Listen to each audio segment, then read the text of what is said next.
I'm always making things difficult for other people, so I appreciate it, Mike. Well, here we are, and I see Tommy here is in the audience. He told me on Sunday he was looking forward to Wednesday night because he was going to be at Temple Terrace at the singing. And I told him it might be an interesting evening here because maybe I would be too. But appreciate everybody who's here tonight. And before I go any further, I need to say something very important, and that is, hi, Mom. Hi, Dad. They're watching from Oregon tonight, so love you. And the next thing I want to say is just a thank you to Josh and to the elders. Josh, I think this is proof that if you ask someone far enough in advance, you can pretty much get them to agree to do anything. Because sometimes they forget about it. But I didn't forget about it. I don't know. It was probably February or March when we talked about this. And so I've been thinking about it for a while and working on this. And then I was thinking, why on earth did they ask me to do this? Why do they want to hear from me? What were they thinking? And then I started looking at my material, and then I started thinking, what was I thinking for picking Joseph of Arimathea? Because like Josh said, there is considerably less written about him. There's like 5 verses in all the Gospels, and in each one, all 5 verses say about the same thing. So what I learned, though, as I got going, was that it's true there's not a whole lot to go on. However, there are many who are in the Scriptures, many characters that we could study who have a lot less written about them. Because in aggregate, he's got about 22 or 23 verses that mention him. And so I think also what we're going to see by the time I'm done is that, like most of the characters we've studied, his actions are his legacy. And it really isn't about how much is written about him. What I learned first off is this was going to be hard for me to understand and to dive into without doing more background research and understanding the context of his life and the events that he participated in. And then I found that I had a really wonderful takeaway. And that was that, and I don't know why this came as somewhat of a surprise. It shouldn't have, probably. But Joseph of Arimathea was not some random stranger who just kind of blew in off the range and did something amazing and then, faded back into obscurity. Joseph was a well-known individual in his time and in his place. And so with that, I have a couple of disclaimers and one warning for anyone else who attempts to do a study like this. So I'm going to try to stay really focused because there's a lot of interesting detail out there. And the more you look and the deeper you look, the more that kind of jumps out at you. And so it could easily become a different kind of a study. But I'm going to try to represent the facts as factually and accurately as I can. But I will be asking some speculative questions to try to, for all intents and purposes, get into kind of the mind or into the head of Joseph. And then rabbit holes, for those who don't know that term. But rabbit holes are where you get trapped into something that can just steal away all your time and your energy. And it can be easy to indulge in too much speculation, in too much conjecture. And so here's where I ended up down a really deep rabbit hole, because there is some debate about the order of events during the week of Jesus' crucifixion, whether there were 2 Sabbaths, a special Sabbath and the weekly Sabbath and things like that. And it was fascinating to read and fascinating to think about, and I really kind of got stuck down that rabbit hole for quite a while. Maybe smarter people than I am don't get pulled down into those things, but it was so interesting, and I spent way too much time thinking about it. And then what I realized is I was on a fool's errand, that it was not going to be important at all. And so we're going to focus on what we know and what we can safely infer, and better yet, what is pertinent. With that being said, though, we might actually get in a little bit of collateral learning. Okay, so I'm going to skip through this fairly quickly, but where I began was with a timeline, because I wanted to see what were the events and where did they fall during the week of Jesus' crucifixion. So, oh good, that's nice and big up there. So you can see the first couple of days of the week in the boxes up at the top, and then various events that happened throughout the first few days of that week. And then on the left-hand side now, you'll see that's where the Last Supper has moved. And these are the last couple of days of Jesus' life. And so what we're going to be discussing is really going to appear in that upper left-hand corner and also in that circle. So really, the time period dealing with the trials and with the cross and then the burial. And that's where we'll be tonight. But there are some other important events that become important later on after the facts of Joseph's actions. So what do we know about Joseph of Arimathea? Well, there's many details about the crucifixion week and about Joseph that are recorded by only one or two gospel writers. Some of those things are coming up on the screen here. You may find them in one or two, but really no more than that. And so there are even more details that are mentioned by three of the four gospel writers. For example, the crown of thorns you would find in three of the gospels. The mock coronation and the 3 hours of darkness, for instance. Not everything is mentioned in all four gospels, but some details are. And reading these accounts and studying them side by side was really interesting to me. For example, Matthew doesn't even mention Joseph having a position on the council. He just calls him a rich man from Arimathea. But the things that are up there are details you would find in a study of all four gospel accounts. And these are the passages where Joseph is mentioned. I think this is one of the first facts that really lends significance to the account of Joseph of Arimathea, the fact that he does appear in all four gospel accounts. He also is indirectly mentioned in Isaiah. In chapter 53 and verse 9, the man of sorrows prophecy that describes that the man of sorrows would have his grave with wicked men, yet with a rich man in his death. And I think that really shows, that's some evidence for what a crucial part he plays in these events. So who is Joseph of Arimathea? Well, each one of the writers has his own perspective, and that's really interesting to me. So first off, Matthew, I think this was really interesting because Matthew, the former tax collector, the first thing he notes is that Joseph was a wealthy man. And I thought perhaps he might even recognize something in Joseph that he saw in himself when he describes him as a wealthy man who also had become a disciple.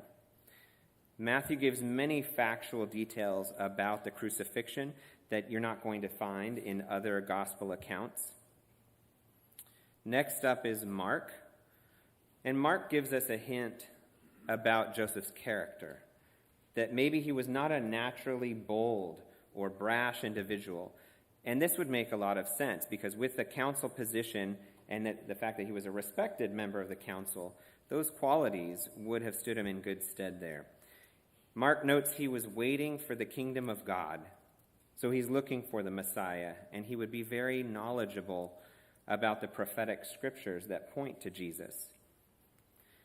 Luke has a lot to say, and it appears, or it could appear, that he wants to defend Joseph, perhaps. Defend him from criticism, maybe. Possibly out of admiration for him, but he gives a very positive picture of Joseph of Arimathea. And he points out that he is a member of the council, that he was a good and righteous man, and that he had not consented to their plan and action. And also then notes that he was waiting for the kingdom of God. And then lastly, John, who gives us a very matter-of-fact account of Joseph. And here we probably get the most clear-eyed assessment of any character traits that Joseph possessed that we might consider a potential flaw, and that was that he feared the Jews. And this seems to be corroborated by what Mark hints at and gives us an insight to his nature and ultimately what we would see as his biggest fault from what we do know of him. The fact that he did not share openly what he believed in his heart. So here are a couple of pages. Don't worry about looking at the details. This was just me putting up a representation of kind of a side-by-side comparison of each of the gospel accounts. And I found it interesting to kind of look across as each of the details were mentioned or as each of the events were mentioned, what was given or not given based on each individual writer. But for the sake of time, I'm happy to show you this later if that's of interest to you, but I'm going to move on. But there's one more page here. So who is Joseph of Arimathea? We're starting to get a picture, a clearer idea of who this man was. He was a rich man. He was a disciple. He was a respected member of the Sanhedrin. And he was looking for the kingdom of God. He was someone who did not agree with the council's actions, and he was a secret disciple. He asked for Jesus' body, he bought a burial shroud, and he took Jesus' body down from the cross. And I think this is a really good kind of Polaroid snapshot of Joseph. But just like a photograph, it doesn't really tell the whole story. So the next question I would ask is, what was Joseph's flaw? Was it the fact that he did not, since he did not consent to their plan, was it the fact that he did not sway the council away from their decision? Was that a flaw on the part of Joseph? And I don't think that we can say that it was. I don't think we could put that onto Joseph, that he failed to kind of swing the vote or he failed to be persuasive enough. Joseph was a good and righteous man. He might have been kind of unique among the council. The Sanhedrin was largely corrupt and obsessed with power and influence. They were envious of Jesus' reputation, his abilities, and his following. And furthermore, he out-taught them. He contradicted them, but he spoke with such a perfect logic that they couldn't deny what he said. Catching him in blasphemy seemed to be the most plausible way they could stop him. But not everyone was convinced that Jesus was a blasphemer. Joseph, and perhaps some others, recognized something special in Jesus, and even divine. So then, was this his flaw, that he was a secret disciple? Well, he was living a lie, we might say. In a way, Joseph was living a lie. He was a secret disciple when he could have acknowledged Jesus openly and followed him. But something was getting in the way. And I have to ask, does that ever happen to you? I know it's happened to me. Something was getting in the way. What was he afraid of? What did he have to lose? Well, he had influence. He had position. He had respect. He had security. He had a family, perhaps. He had friends. Was he afraid of being the weirdo, as JP likes to ask? There was certainly a lot at stake.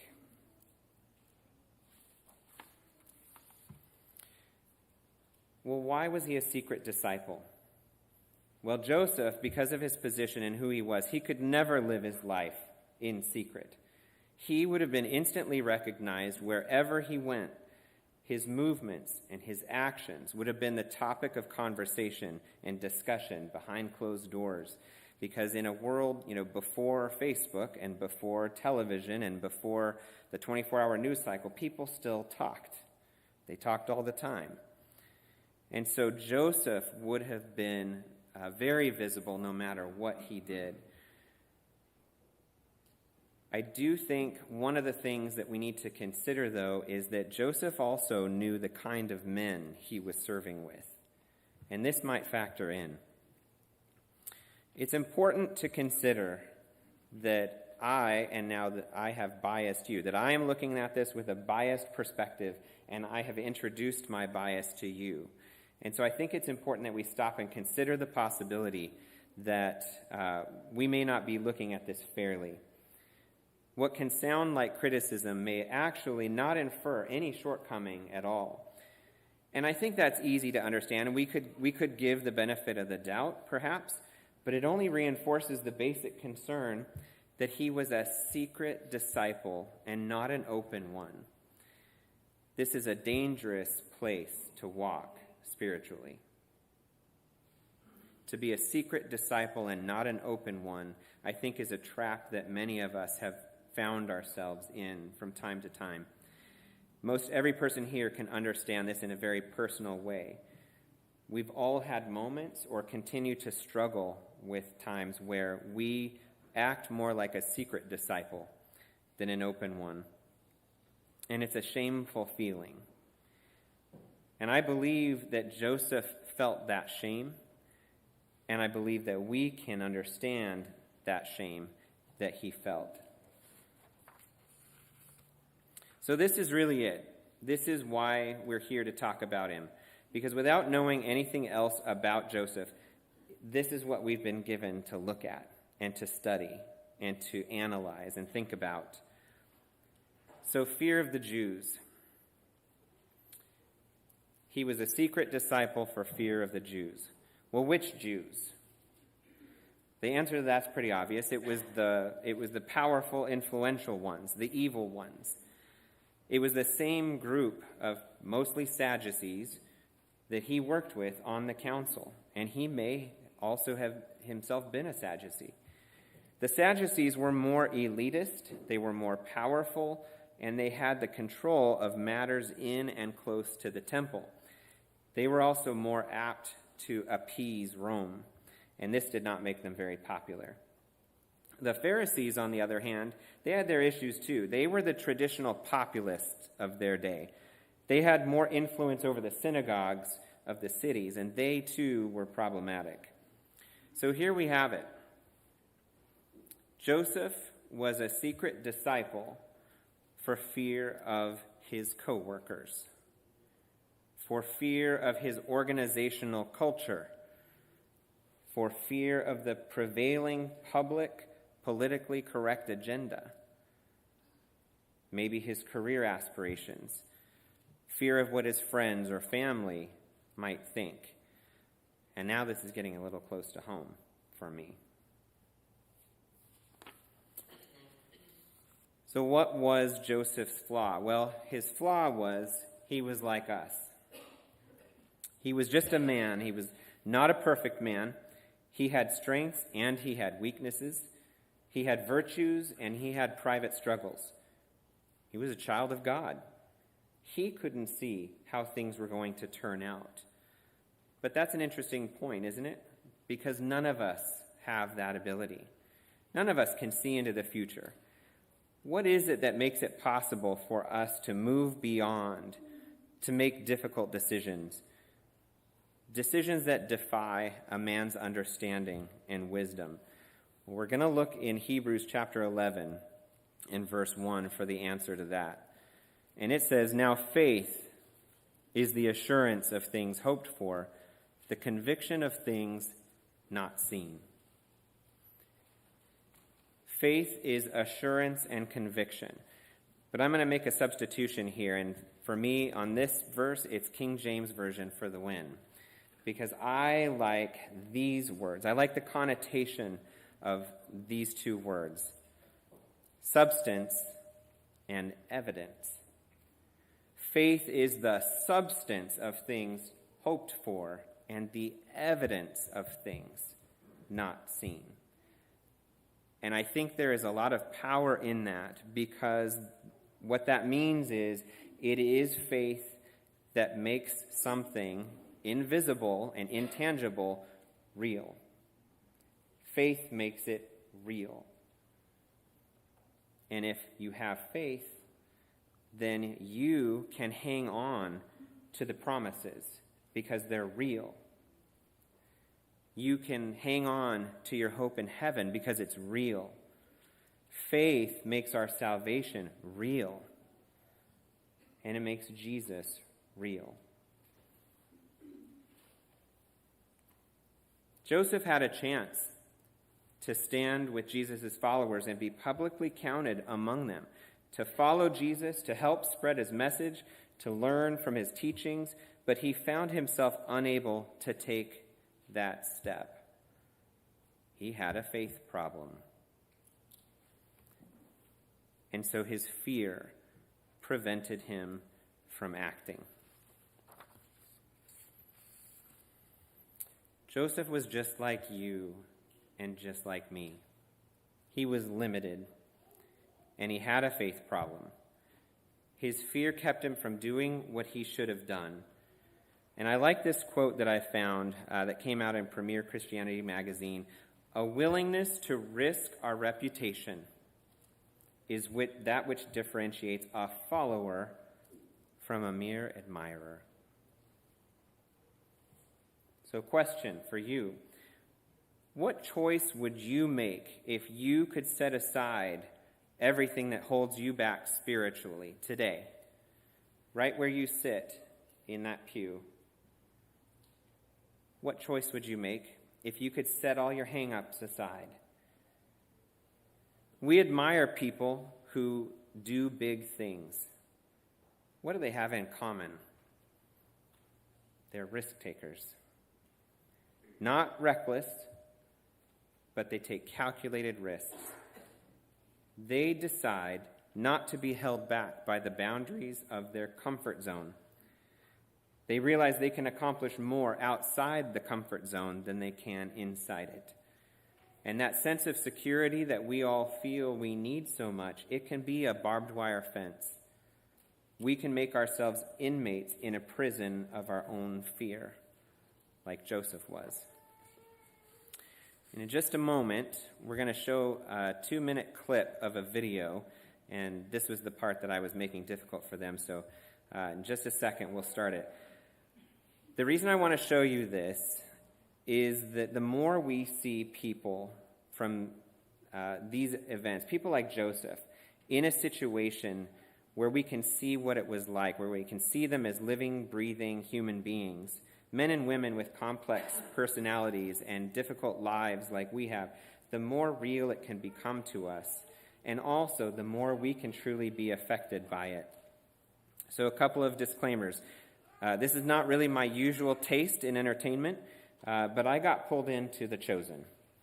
And I know it's not intended to be a factual depiction of the gospel accounts. I realize that, and, big stamp on top of that. But I found it very powerful. I saw a clip on Facebook, a scene depicting the woman with a flow of blood being healed in the marketplace. And it was so profound, it just hit me like a train. And I thought, I have to watch the rest of this program. I ended up binging the whole thing. It was so powerful, and I was so deeply moved. But what I found is it helped me have a picture in my head when I read this now that is a better picture than what I had. Not like the pictures from my lesson books in Bible class when I was a child. But that's kind of the image in my head. It was hard not to see them as cartoons or drawings or things like that, and I really appreciate that. So this is meant primarily as a mode of entertainment and not truth. But I want us to see Joseph as three-dimensional. Now, the next disclaimer is this isn't depicting Joseph, it's depicting Nicodemus. But I'm going to make a substitution.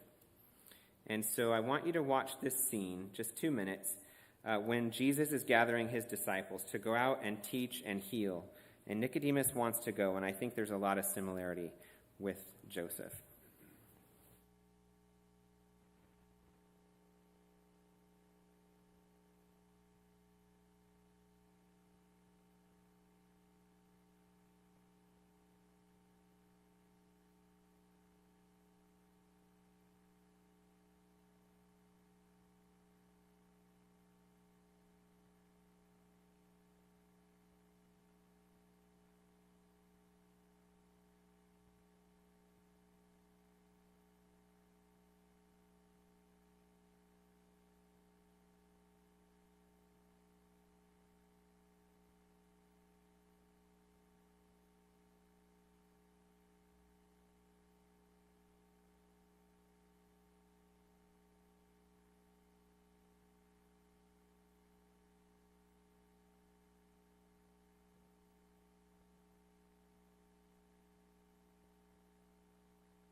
should be everyone. Everyone's here? Yes, this is all of us.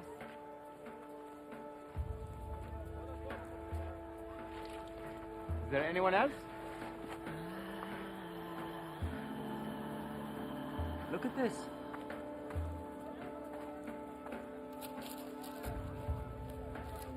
What is that? I don't know. Let's find out.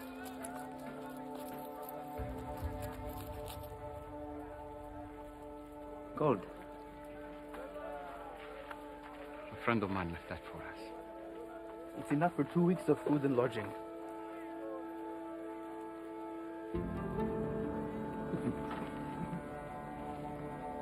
You came so close. What do you mean? We need to go for it to make it to a camp in Tiberias by nightfall.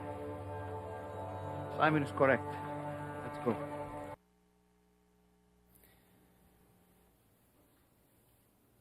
I think you can see in that short clip the kind of anguish that perhaps Joseph felt, the shame, the longing, and I do think that that is realistic enough. I think that that is fitting with what we do know. And so Joseph's fear may have prevented him from acting, but only up to a point. Because what can flawed people do?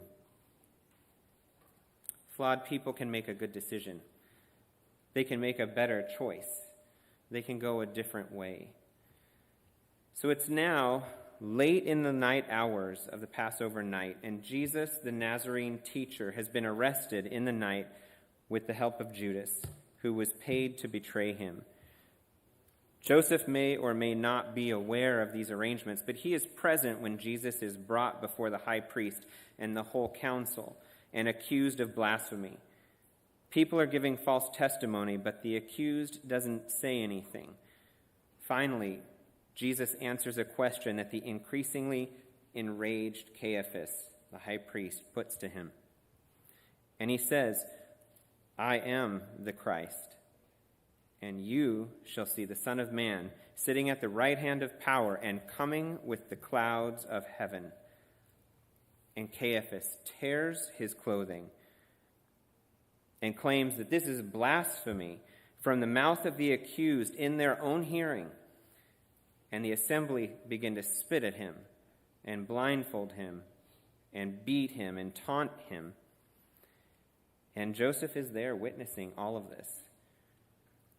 And as the group becomes increasingly chaotic, somewhere outside, the sound of a rooster crowing goes unnoticed by most of them. In the early morning hours, again, the Sanhedrin are summoned together, and Jesus, the Nazarene teacher, is awaiting their judgment. Having seen the escalation of the council's evil intentions toward Jesus, and being a good and righteous man, according to Luke, it is likely at this time that Joseph, this secret disciple, outs himself and argues against the council's decision to condemn Jesus. He breaks rank and speaks up against the charges of blasphemy, and he may have been the only one to dissent. We don't know. But it makes no difference. The energy is out of control. The hatred is palpable. The council overrules him, and Joseph knows they will stop at nothing to try to eradicate the memory of this man who had threatened to topple their world. And now, if they had no suspicions about Joseph before, some of his fellow council members are probably wondering just where Joseph's allegiances lie. But the council orders Jesus to be bound and led away to Pilate, and from there, the Sanhedrin use every bit of their influence and power to sway the growing riotous crowd to call for Jesus' crucifixion. And Joseph, realizing what will happen, perhaps incredulous at what he has just witnessed night and morning before, now may be experiencing a strengthened resolve and a determination to start down a different path than he has been traveling up to this point in his life. This seems to be Joseph's turning point. because now he moves from thoughts and words to actions. He couldn't sway the council. No one is listening to reason. The crowd is out of control. Even the Roman authorities realize what is going on, and they're powerless to subdue the riot. The teacher is taken away by the soldiers, severely beaten, mocked, and tied to a cross and made to drag it out of the city toward Golgotha. Joseph doubtless knows what is going to happen now. He can do little else but observe. And as he does, I wonder if it all becomes clearer to him. Joseph, this learned man, well aware of the scriptures and awaiting the kingdom of God, does his mind go to the Man of Sorrows passage from the scroll of Isaiah? He would certainly know it very well. The darkness, the earthquakes, the reports of tombs being opened would certainly confirm for him that something truly unusual and significant is taking place. And is this when it all becomes clear that there's something else he can do? He's a rich man, and he owns a new grave cut out of the rock, and it's nearby. This is going to potentially drag on for a while, but he knows that because it's the Sabbath is beginning in a few hours, that the Romans will be asked to hasten the deaths of those hanging, agonizing to breathe as the spectacle goes into the afternoon hours. He knows what needs to happen and that he is the best one, if not the only one, who can do something about it.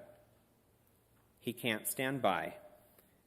As a righteous man and as a believer in Jesus, he cannot stand by and let evil have the last word. Evil must not win. He's going to need to act pretty quickly, but he can't anticipate what will need to happen. There is going to be a body. There will need to be a burial, and there's not going to be much time. Joseph goes and buys a linen cloth. According to Mark 15, verse 46, he bought a linen sheet, the word for which is sindon, which is a different word than that used of the traditional burial wrappings, which were strips of cloth wound around the body. Who can he trust? Who will help him? He's going to need some help, and he also needs someone who can understand the circumstances. And he thinks of Nicodemus. He knows that Nicodemus has been asking the same questions as he has, and so he finds him and quickly tells him his plan. Nicodemus hurries off to make arrangements for perfumes and spices. He and Nicodemus do the one thing they can: ensure a fitting burial for Christ in Joseph's own tomb. It is now the 9th hour of the day, about 3 p.m. Jesus has expired, and the crowd is dissipating. The sun is shining again, almost like nothing ever happened, and things are growing quieter already. There are reports that the temple veil has been torn from top to bottom. Could you even imagine something like that? What could that possibly mean? Mark chapter 15 and verse 43 tells us, he gathered up his courage, and he went in before Pilate and asked for the body of Jesus. He likely did this as privately as he could to avoid any debate about what would need to be done with the body. He had to get there first, so he prudently does what needs to be done. Joseph appearing before Pilate was significant in another way. As a Jew, entering the court of a Gentile would have made Joseph ceremonially unclean for the Sabbath. But he knows that that is nothing compared to what he will do soon. But it's still a difficult and uncomfortable thing for him to do. So an emboldened Joseph approaches Pilate without regard to his reputation and requests the body. And he's not acting from fear now. He's acting despite his fear. He may have regrets, but he's determined to do the right thing no matter the cost. He's following his faith now. What can flawed people do? Well, flawed people can do difficult things. You can do difficult things. Joseph has been granted the custody of Jesus' body by Pilate. Time is getting short. He knows that his colleagues on the Sanhedrin want only to erase Jesus and his memory. So he defies them.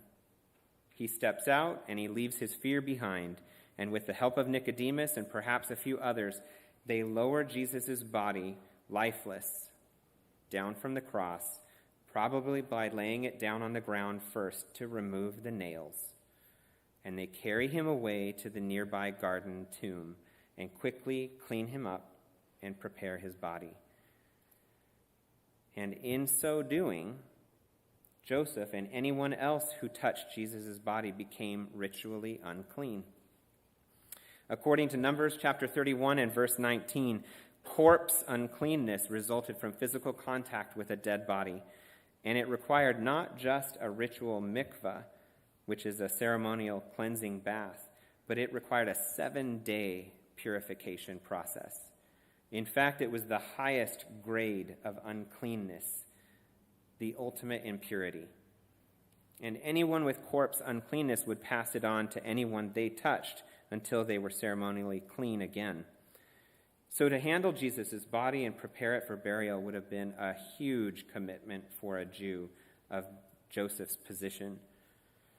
It's a spiritual sacrifice that shows his compassion and his sense of right, and even his faith. But he was already unclean after visiting Pilate. He's committed now. He will miss the Sabbath meal and temple worship this week, but he'll think about that later. Flawed people can make sacrifices. Flawed people can do what needs to be done. Nicodemus brings myrrh and aloes, fragrant ointment to apply to the body. And if my calculations are even close to right, even if they're grossly inaccurate, he brings a lot. The Bible says it's 112-ounce pounds, which would be about 75 of our pounds. And if this is in any way similar to what Mary, Lazarus' sister, used to anoint Jesus' feet, which was 1 pound and worth about 300 denarii, then what Nicodemus brings was of tremendous cost, even if it was only worth half the price per pound. The preparation day is drawing to a close, and it will soon be Sabbath. They have to finish quickly and place Jesus into the tomb, and they roll the stone across the entrance. Then they return to their homes to absorb and process the events of this remarkable day. What can flawed people do? They can see what's important. Flawed people can take care of the needs of others. Flawed people can establish the faith of others. Think about this. If the council had their way, they would have wanted Jesus and the crucifixion and all of his fame to go away as quickly as possible. Criminals who were shamefully executed by crucifixion typically were the lowest classes of people and destitute, would have been buried in the public graveyard in an unmarked grave. And maybe something tells Joseph that this cannot be allowed to happen. He acted. Jesus is too special. He would ensure Jesus is buried with honor, and in so doing, he ensures everyone would know that Jesus left that tomb alive. Have you ever considered the significance that if Jesus were buried in an obscure place, that it would have made it almost impossible for there to be any witness that he had risen from the grave? He still would have been resurrected if he had not been buried in the stone tomb, but the witness of the empty tomb would have been lost. According to Matthew chapter 27, verses 62 to 66, on the next day, the one after the preparation, so the morning of the Sabbath, the chief priests and the Pharisees gathered together with Pilate and said, "Sir, we remember that when he was still alive, the deceiver said, 'After 3 days I am to rise again. Therefore give orders that the grave should be made secure until the 3rd day, lest the disciples come and steal him away and say to the people, he has risen from the grave. And the last deception will be worse than the first.' And Pilate said to them, 'You have a guard. Go make it as secure as you know how.' And they went and made the grave secure, and along with the guard they set a seal on the stone." In closing, this couldn't have happened if Jesus had been buried in an unmarked common pit of a grave. And so what the council meant as a measure to prevent Jesus' reputation spreading actually ensured that there would be an extra layer of proof to his resurrection. This also means that by now everyone knows what Joseph had done, and his career was possibly over. But Joseph's legacy lives on in his actions.